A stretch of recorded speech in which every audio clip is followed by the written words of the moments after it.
morning, everybody. Good morning. Welcome to our beautiful celebration service here on this wonderful Sunday morning.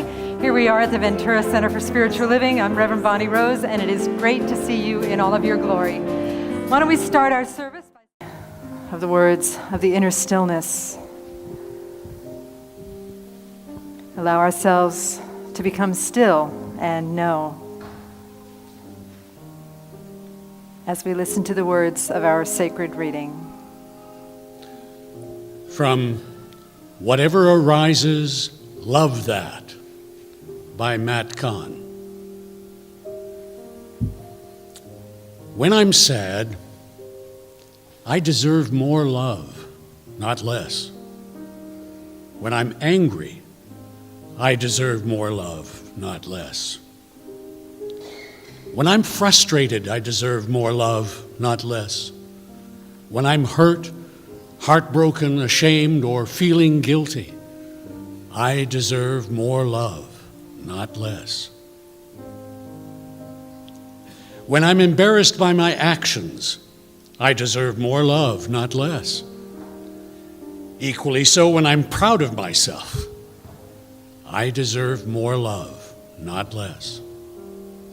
No matter how I feel, I deserve more love, not less. Despite what I think, I deserve more love, not less.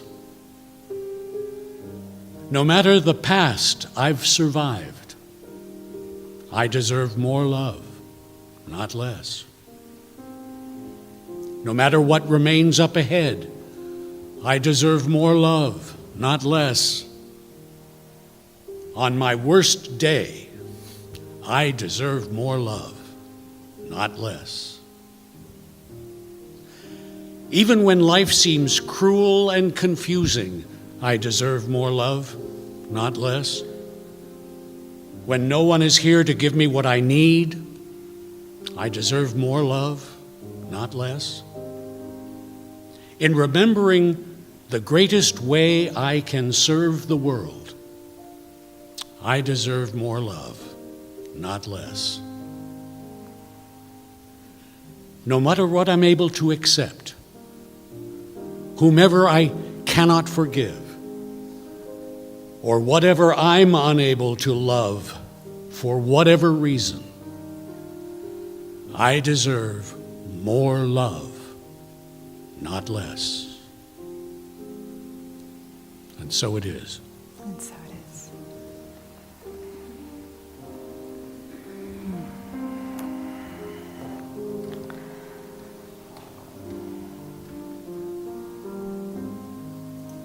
So let us know together that no matter what, we deserve more love, not less.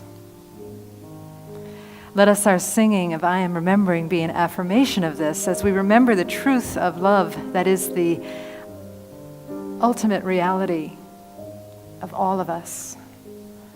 The name of love is God. The name of God is I Am. Our oneness with God, our wholeness is I Am. And as we sing this together, we remember who we are, and we also remember who and what everything else is. It's all love. We use this song to bless ourselves, to bless these people in the room, and to reach out into the universe to bless all beings.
in the power of this silence that contains all possibility for sound. Let us rest and remember in the presence of love, as the presence of love. And in so doing, we breathe deeply, and then exhale, opening our eyes in love with what is, as it is, and so it is.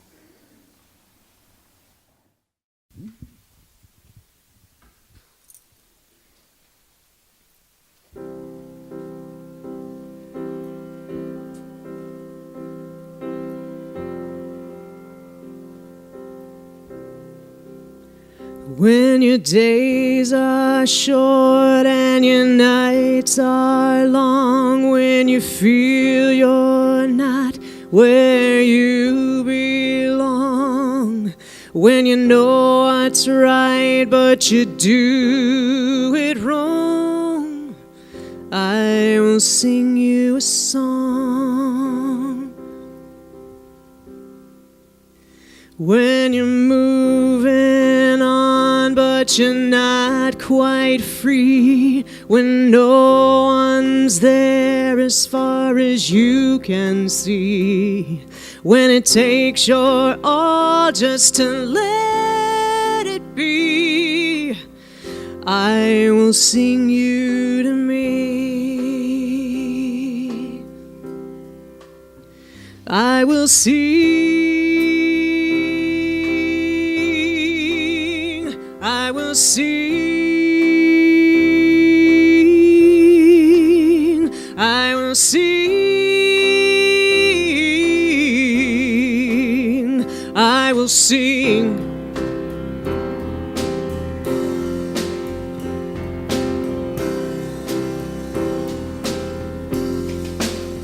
When your voice is soft on the telephone, when you're in a crowd and feel all alone, when your heart is full of too much unknown, I will sing you home.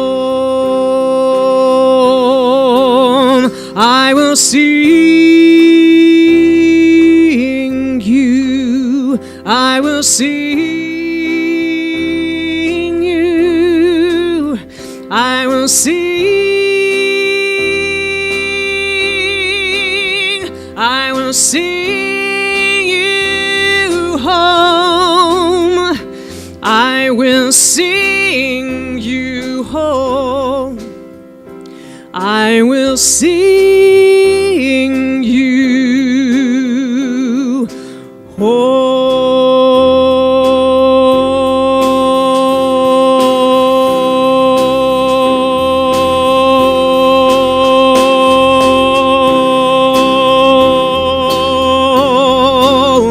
I will sing you home.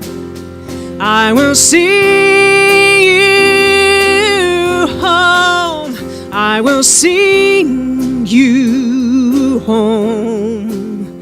I will sing you home. I will sing you home. I will sing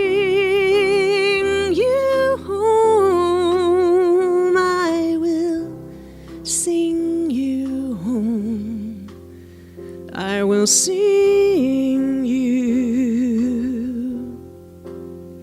I will sing.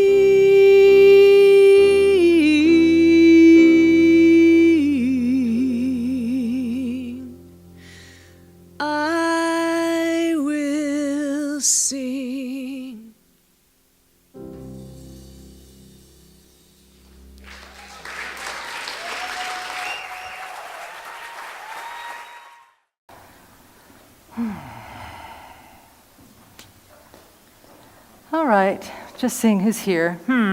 Okay. Making a list and checking it twice. Well, I'm really glad that there's one and possibly two babies in the house, because I am starting with a story about a baby. Some of you have heard this before, but it's one of my very favorite stories about forgiveness. And this is from the writings of Rachel Naomi Remen, who is a Jewish mystic. She was raised by atheists, and her grandfather was a mystical teacher of Judaism, so she got a lot of her influence from him. And in one of her books called My Grandfather's Blessing, she tells a story about this renowned rabbi. And it was Yom Kippur, and she was going to temple for Yom Kippur to hear this, to participate in the service. And the rabbi was famous, and yet he did a very untraditional type of Yom Kippur sermon at this event. Before he started speaking, he walked over to his wife, and she was holding their 1-year-old daughter. And he picked up his 1-year-old daughter and held her in his arms, and then he walked to the podium and he started giving his sermon. Well, the 1-year-old, before, I don't know, maybe 3 sentences in or so, grabbed her father's nose and hung on to it. And he was talking like this. He gently pried her fingers away from his nose and patted her on the back and continued. Maybe 4 more sentences in, she grabbed his tie and put it in her mouth, began gumming it and making happy baby noises with it. Sound familiar over there? Right? And he gently extracted the tie from her mouth, and he paused for a moment and he looked at the congregation and he said, "Look at this beautiful baby girl. Is there anything that she could do that would make her unworthy of your love and forgiveness?" And the congregation sighed and remembered their own children and really understood what was going on here. The baby girl responded by grabbing her father's glasses and trying to stick them in her mouth. But then the rabbi went on to say, there's nothing that this little girl could do that would cause you to withhold your love and support. So let me ask you something else. When should we stop with loving our love and support from her? Maybe when she's 10? Or maybe when she's 17? Maybe when she's 40 or 75? And of course the answer is that we are all worthy of love and support. Rachel Remen wrote that when she witnessed this, that she had always understood that God forgives, but she said in her own practice of forgiveness that it always felt like a lowering of her standards. If I forgive this person, then I'm just lowering my standards. But then she realized that we're all one family, and that God is part of that family, living through that family. And that's just what families do. Families offer more love and support on a good day when we remember. So this morning is about remembering. This morning is about understanding that we are part of a love revolution that begins with you. That is the tagline for this book that we're featuring. Whatever love arises, love that. There is a love revolution going on that begins with you. And the key to that love revolution is hidden in my talk title. My talk title is The Answer for Everything. And in case you haven't guessed it by now, the answer for everything is more love, not less. Now take a moment and look at what your mind is doing. Perhaps if you're like me, particularly if it had been me, say, 20 years ago, and I was sitting in the seat watching my future self give this talk, I would be saying, oh, that is just bull.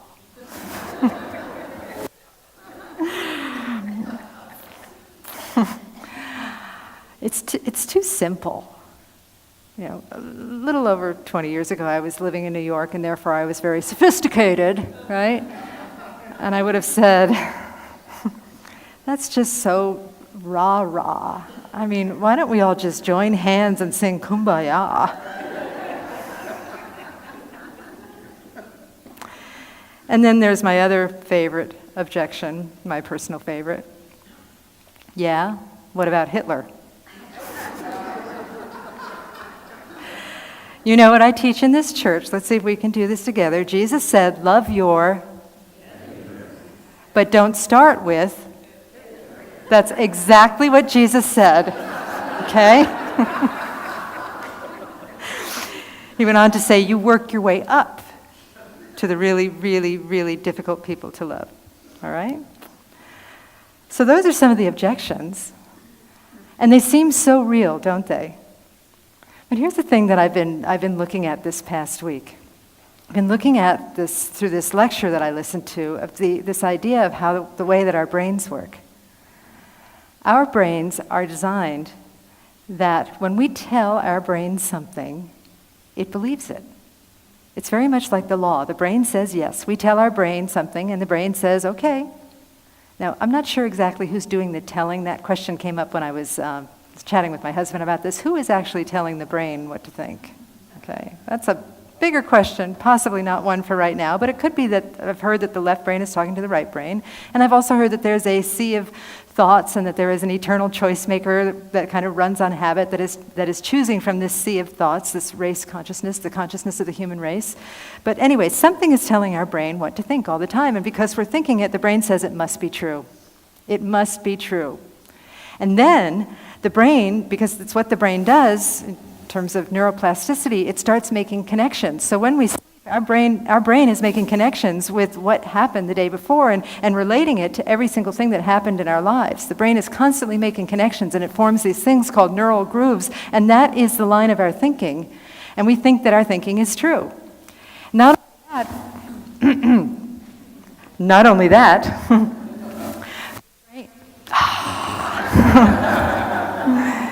I think it's an ear issue. I think my ears maybe got pointy or something over the weekend. I don't know.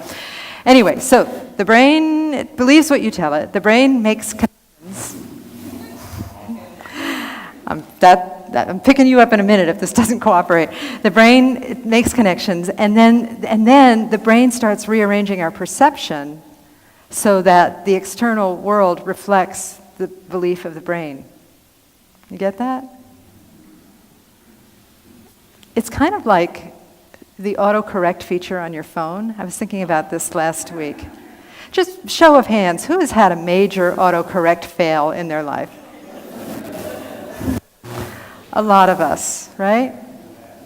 Have you ever sent, can I tell this story? Have you ever sent an email to the Ventura County Star or another paper advertising to them that you were going to have an animal blessing, but the autocorrect left out certain letters of animal blessing, and so it sounds like you're going to bless a body part?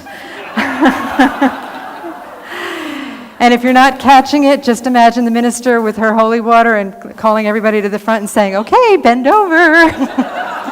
I bless you, I bless you, I bless you, I bless you.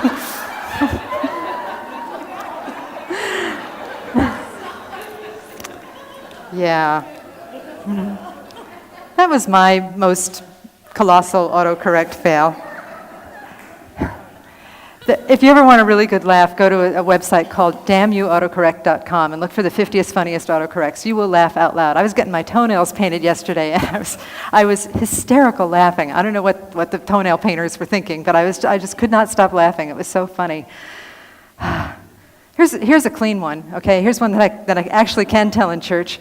There was one where this woman was texting her son, and she said something like, Grandma went to heaven, and I'm in Macy's now. I'll see you later. And the son's like, Mom, Grandma died, and you tell me in a text, and you went to Macy's? And what it turned out to be was Grandma was in this store called Hair Max getting a haircut, but the phone autocorrected it to heaven. And it's kind of like the way our brain works with perception. It takes the phone takes these letters, and I see somebody in the back Googling damnyouautocorrect.com. And the phone takes the letters that we give it, and it arranges them, and it starts making connections, and it says, this is reality. This is reality. Everybody come down to the church for a you-know-what blessing. Grandma's in heaven.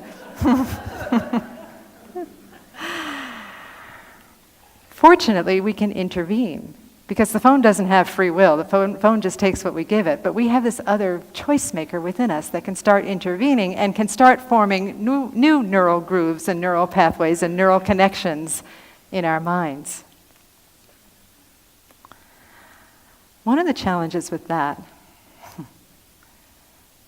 is that you may not believe that you deserve to do that you deserve to form a neural connection that says, I deserve more love, not less. And what is that undeserving but something that we have learned over the ages? And I have to tell you that religion has not always been helpful in this matter.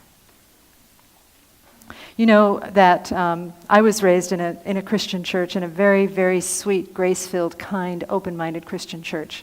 But in my work here at this center and in other spiritual centers in this teaching, I run into a lot of people that have had tragic pasts, sometimes in other religions and sometimes in Christianity. And one of my passions is helping people to see Christianity anew and to help people heal their relationship with the childhood religions of their past. You know, because we carry that around. We may not be consciously carrying it around or know that we're carrying it around, but we do carry it around. I've shared with you many times before that I played a nun in an opera twice, and now when something goes wrong, I cross myself. Just because I did it in an opera for, a couple of months, right? It's the same thing with the religions of our past. Sometimes that old programming just kicks in. Why? Because it's formed a neural groove and it thinks it's true.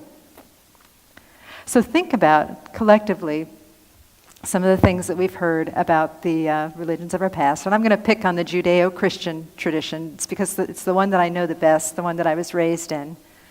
But, you think about the Garden of Eden and the fall from grace, and how God was really ticked off at Adam and Eve and kicked them out of the Garden of Eden to suffer. And then it didn't get much better from there. Humanity kept on screwing up right and left, and God was really getting pissier and pissier about everything. And so he decided that the humans were so messed up, he had to sacrifice his son to die for our sins. And the humans were still really bad. I hope nobody tunes in on the cable when I'm doing this part. This is part of the what not to think, okay? The humans were still behaving really badly, so Jesus was crucified, and he suffered on the cross, and that's our fault. And even when we're bad now, it makes the suffering back then even worse. Believe it or not, that's what some people have been told.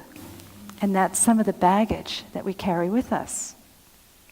But what if there's a whole different way to looking at this? What if what we learned is not true? It's just projection out of fear. What if it's not original sin, but original blessing?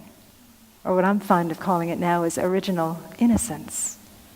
Adam and Eve in their innocence in the allegory ate from the tree of knowledge of good and evil, and this gave them the power of free will where they could choose to be aligned with good or to be aligned with the opposite of good. And as they choose good and choose the abiding wholeness that contains both good and evil, they are connected with the one that is one.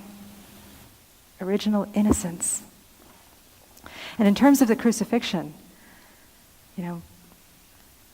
even though I was raised in a grace-filled Christian church, I still carried guilt and anger about that story. One of my favorite things to do, I think probably the worst part of the crucifixion story for me was, understanding that, okay, the Bible and my spiritual teachers tell me that Jesus was God, and if he was God, he could do anything. And there are times in that story where he's tempted to climb down off the cross and kick some Roman booty, right? And I had all these plans of, okay, when he's carrying the cross up the hill, he could like drop it and like make a thunderbolt come out of the sky and kill everybody, right? Yeah, go Jesus. The reason I'm talking about this is I read something from Richard Rohr, who's a Franciscan mystic, that really opened my eyes to a different interpretation of the crucifixion. I feel like in this center we have a pretty good one already, but he opened my eyes to an even deeper interpretation of what the crucifixion is, and it has to do with this deserving more love, not less. And I'm going to read you just a little bit of what he wrote. And also, by the way, when we talk about Jesus in this church, we're talking about Jesus as the Christ consciousness, which is the consciousness of oneness, which is the consciousness of connection with the divine, and the consciousness that we all carry with us. Jesus was the great example, not the great exception. But anyway, Richard Rohr wrote, "Picture yourself before the crucified Jesus. Recognize that he became what you fear: nakedness, exposure, vulnerability, and failure. He became what we do to ourselves and others.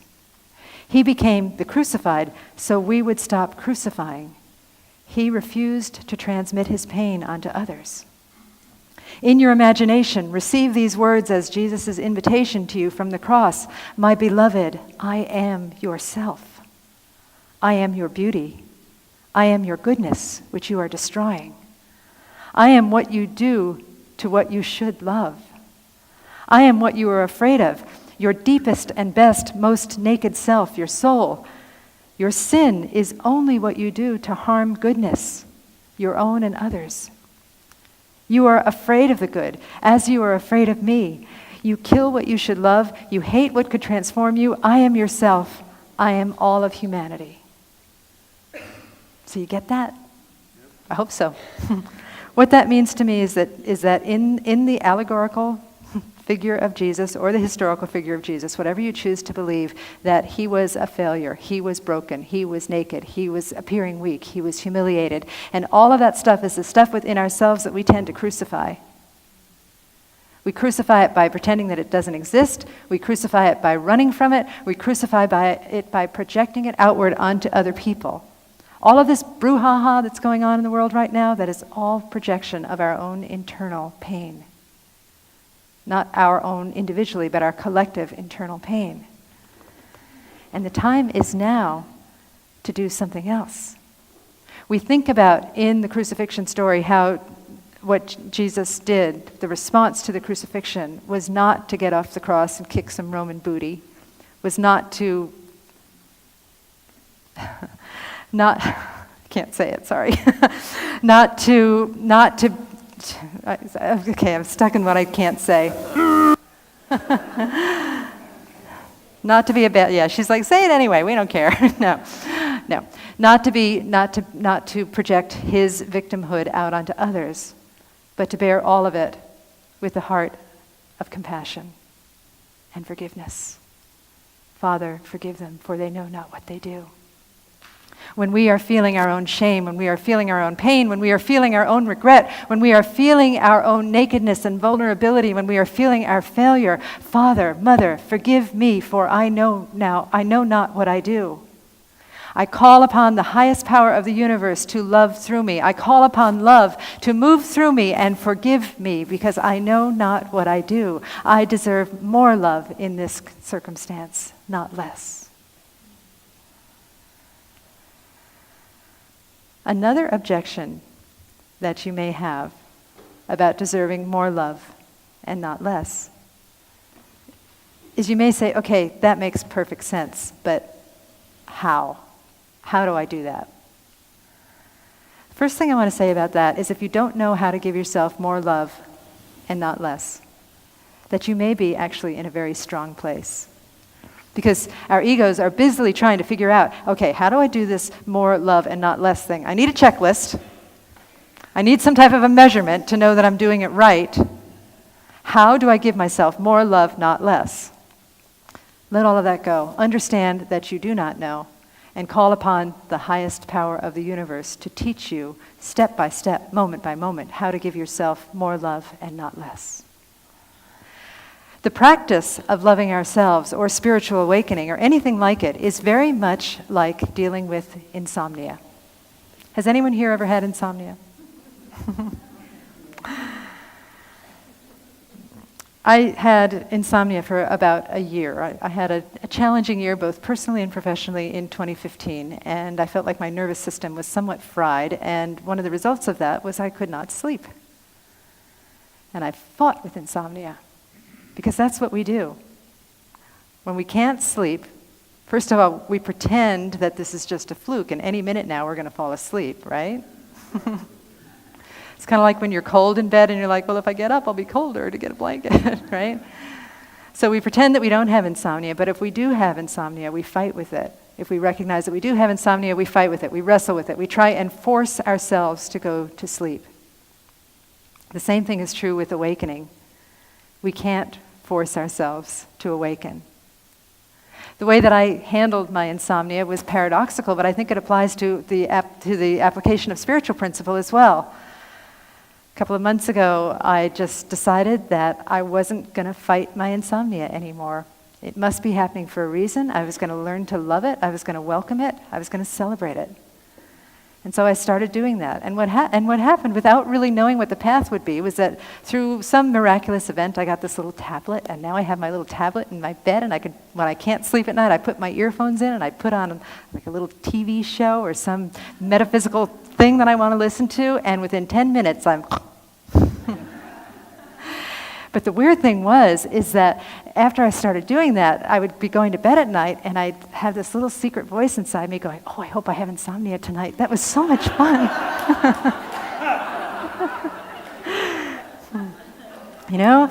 It's like, I went to this, I've shared with you before, about a month ago, I went to this workshop by this spiritual teacher named Kyle Cease, and all of the volunteers were wearing black t-shirts that said, I hope I screw this up.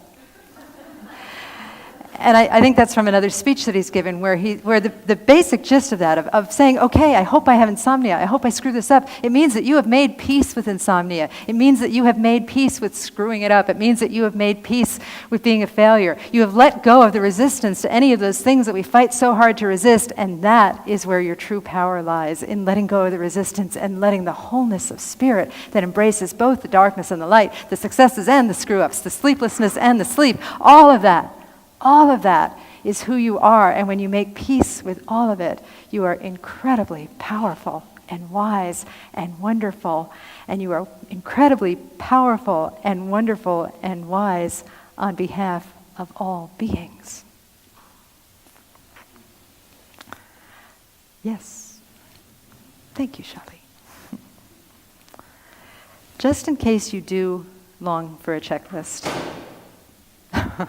or not. You know, we're humans. We like to have the rules. I have this app on my phone now when I hike, and it tells me how far I've gone, and I just love that thing. Even if I know how far I'm going, I love having a little voice saying, oh, good job, you're halfway there, you know? It's awesome. So if you do feel like you do need some suggestions about how to proceed with this business of saying, I deserve more love, not less, here's a couple of things you can try. For one thing, be vigilant about what you're feeling, and then notice the story behind the feeling. So, oh wow, I'm feeling really judgmental. I'm feeling really disgruntled at that person over there. Oh, I'm feeling really upset with myself. And then what story am I telling myself about that? I'm not good enough, I'll never be loved, whatever it is. Find the place where that story resides in your body. It often feels like it's in your heart or your gut. And then just be there with it as you would be with a little child who is in distress. Listen to it. Love it. Don't tell it it's wrong. Don't tell it it's right. Just observe it. Be with it. Breathe it. Fill it with sensation. And then you could ask the voice, what would be most comforting to you? And then say those words to yourself. The same thing works, miraculously so, because there is only one of us. The same thing works when we are dealing with other people. When somebody else, quote unquote, upsets you, you know that that person just made you feel something that you didn't want to feel, right? So when somebody else upsets you, look at the story that is evoked. Look at the feelings. Look at the story behind the feelings. Breathe into the feelings. Feel it in your body. Surround it with love, with light. Tell you that you love it. Tell you that you want to listen to it. Tell it that you want to learn from it.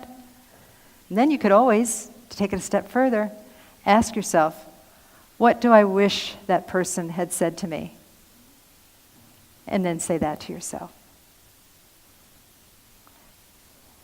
Sadly, as much as it's on my to-do list, It is never about fixing the other people in my life. Can we have a collective groan? Oh. It's never really about fixing anything because nothing is broken.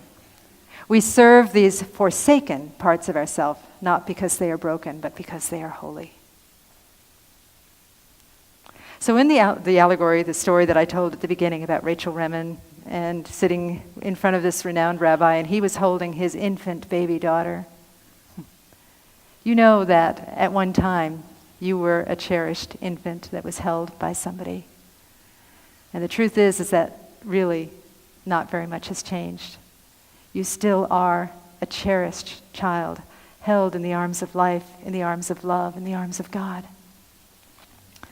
And you're also that wise father, mother, that recognizes that no matter what, you deserve more love, not less.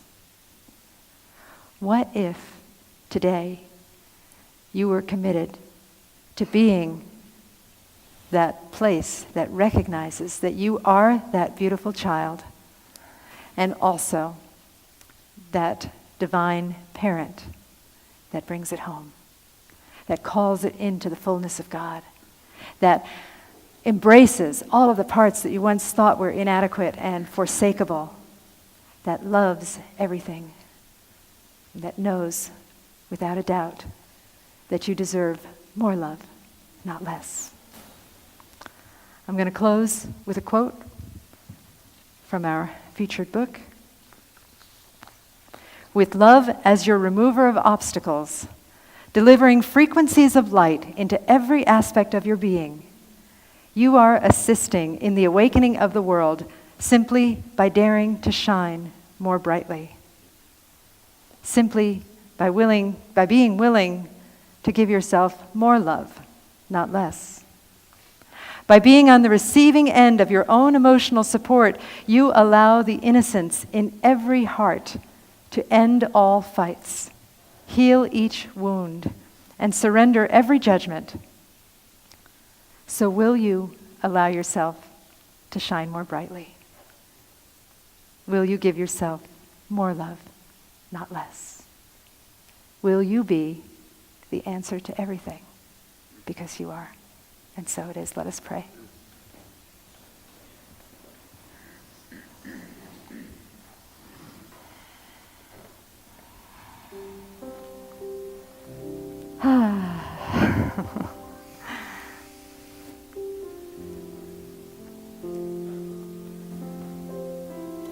Let's take a moment to breathe into whatever was stirred up.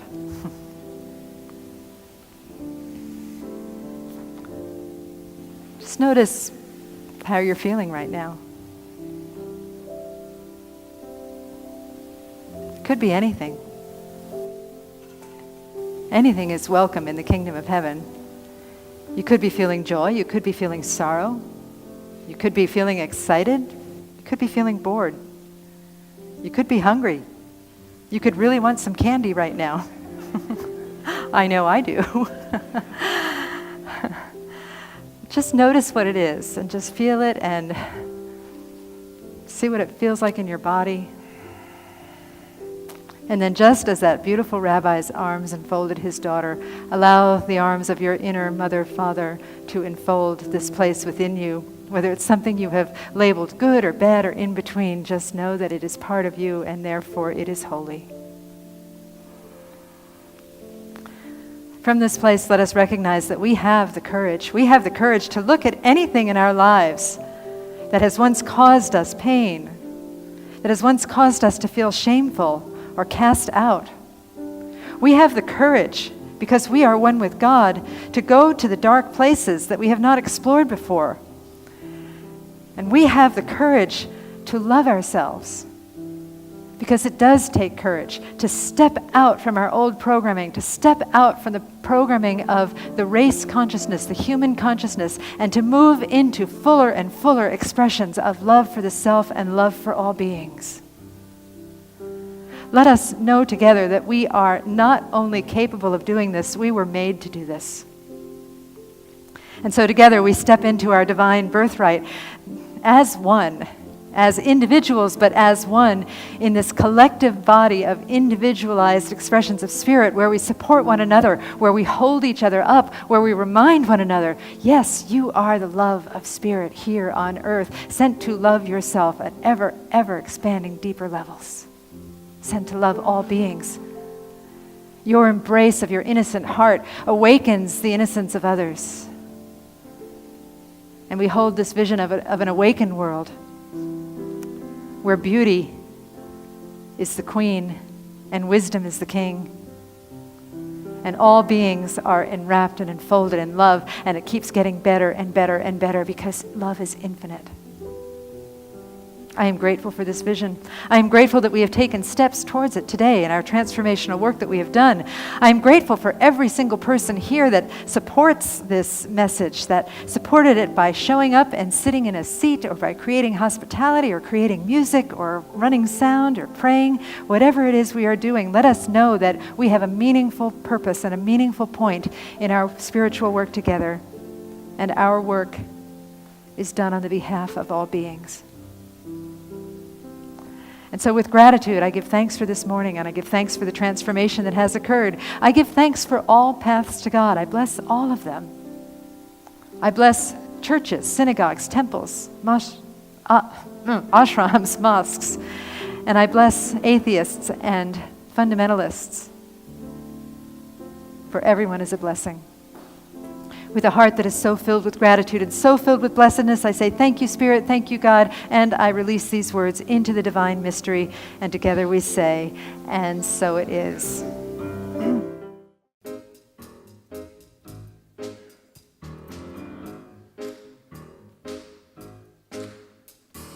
Good morning, sunshine. It's a beautiful day outside. This world was made just for you.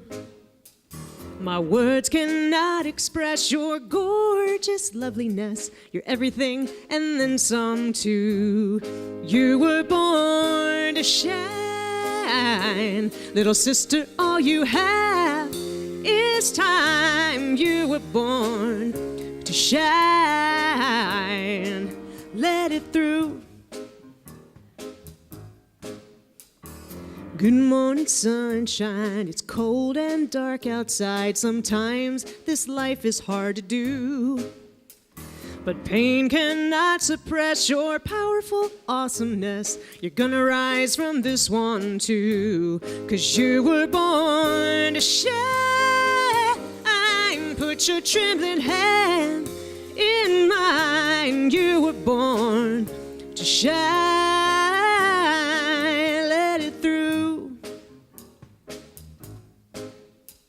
You don't have to know how to do it or believe that it's true.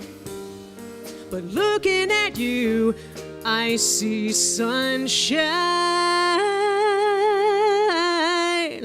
So I'll reflect it back to you, yeah. Good morning, sunshine. It's a beautiful day outside. This world was made just for you. My words cannot express your gorgeous loveliness. You're everything and then some too. You were born to shine. My brother, it's about time. You were born to shine. What you gonna do? You were born to shine, yeah, yeah, yeah. You were born to shine, let it through. You were born to shine. Take my hand and we'll be fine. You were born to shine.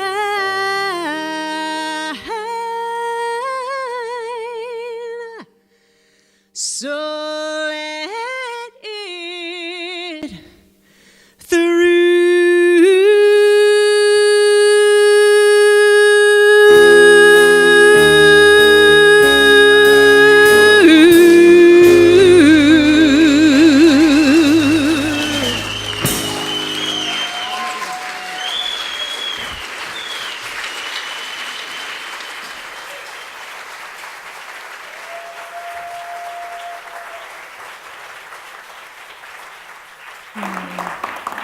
So I just have to say, doesn't Laura have a great voice? Oh my gosh. Wow.